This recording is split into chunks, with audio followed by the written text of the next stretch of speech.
So yun, dito tayo sa Gentry Cavite. So shoutout mga taga Gentry. Kahapon sobrang dami kong nakain na pagkain eh. So parang gusto ko magpa-check ng laboratory. So syempre dapat monitor natin yan.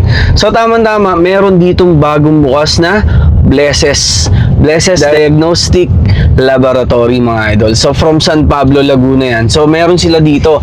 Ito yung location niya. Dito lang to sa Barangay Tejero, Gentry Cavite. Ayan. So, pa-check tayo. Maganda yung minomonitor natin yung katawan natin eh, di ba? So, naniniwala kasi ako doon sa kasabihan na be tested and be healthy. Healthy life is a wealthy life. O, di ba? So, tara dito kay Blesses. Pa-check tayo. Let's go. So, tara. Pasok tayo. Let's go. Hi po. Good morning. Ma'am, gusto ko magpa-check ng dugo. Ano po yung process natin dito? Sa blood camp po namin is meron po kaming Chem 5 po. Chem 5 ba? Yes po. Nakapag-passing na po ba sila? Oh yes, medyo marami akong nakain kahapon eh. Ay, Oh, so, after po nito sir, mag-fill out na lang po tayo ng triage okay. po natin po. Fill out ako. Yes po. Ito ma'am. Ay, ako. Okay po sir, bale. I-transa ko po muna sa system po namin, then upo po muna sila. Okay, tatawagin mo na lang ako. Yes po. Okay, sige.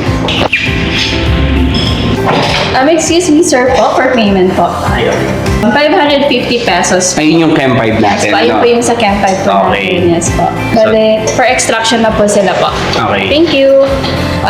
Diretso na po sila dito sa may left side po natin po. Okay. So ayan, kukuha na tayo ng dugo ni ma'am. Ma'am, ang result nito, mga ilang hour or... Mga 1 to 2 hours lang po sir, pwede niya na po. ganun lang siya kabilis. Makikita ko na kagad. Yes. No? Tapos pa-check ko na lang sa doctor ko. Yes. Perfect. Tapos ang ganda ng ano yun, no? Ang linis. So, dito parang hindi ka kinakabahan na magpa-check kasi magaganda yung mga gamit nila dito. Malilinis talaga, no? Yun. Hi sir, x-ray po. Hi sir, pasok po kayo sir. Ito na lang po ako. Sige, start na po tayo sir. Okay po. Ito na lang po. Ayan guys, sa mga gusto po magpa-check or mag-monitor, guys, kailangan po natin yan, di ba? Para sa mga katawan natin, kasi kahit wala po tayong nararamdaman, kailangan nating i-monitor yung kalagayan po ng ating mga katawan. Ano? So yan, nandito po si Blesses Diagnostic Laboratory. Nagsimula sa San Pablo City at meron na all over Laguna, Batangas, and Quezon. At ito, first in Cavite, here in Gentry, General Trias, dito po sa Barangay Tejero, mga idol. So, kung kayo, taga General Trias, mapanood mo to, this is your sign po para magpa-check or para mag-monitor ng inyong mga katawan. Ano? Kung ikaw, nag-a-apply ng trabaho, yes, meron po silang physical examination at lahat ng kailangan mo tungkol sa medical, sagot po ni Blesses yan dito. At kung mag-a-apply ka, punta ka na dito kay Blesses, no? So, yun, para din po sa mga katulad ko na may hilig kumain, kailangan po syempre i-monitor natin yung katawan natin, di ba? From time to time, syempre. So, wag na po nating intayin na meron tayong maramdaman.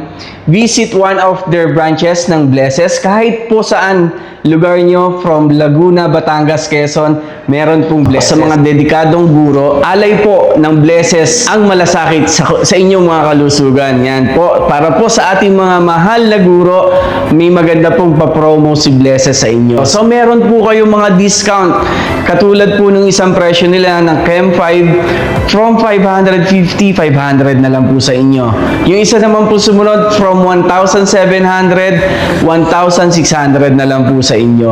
So, meron po tayong pakulo na gagawin para po sa mga kapag-share ng video na to from General Trias, ititreat ko po kayo ng Chem 5 sa mga dalawa pong mag-share ng video na to from General Trias, Cavite, and syempre, ang mahal kong San Pablo City. Kung taga San Pablo ka at tingin mo kailangan mo na magpa-check, di ba? Andito po si Blesses Diagnostic Laboratory para tumulong sa atin, no? So yon, mga taga San Pablo and General Trias. So yon, share this video and thank you.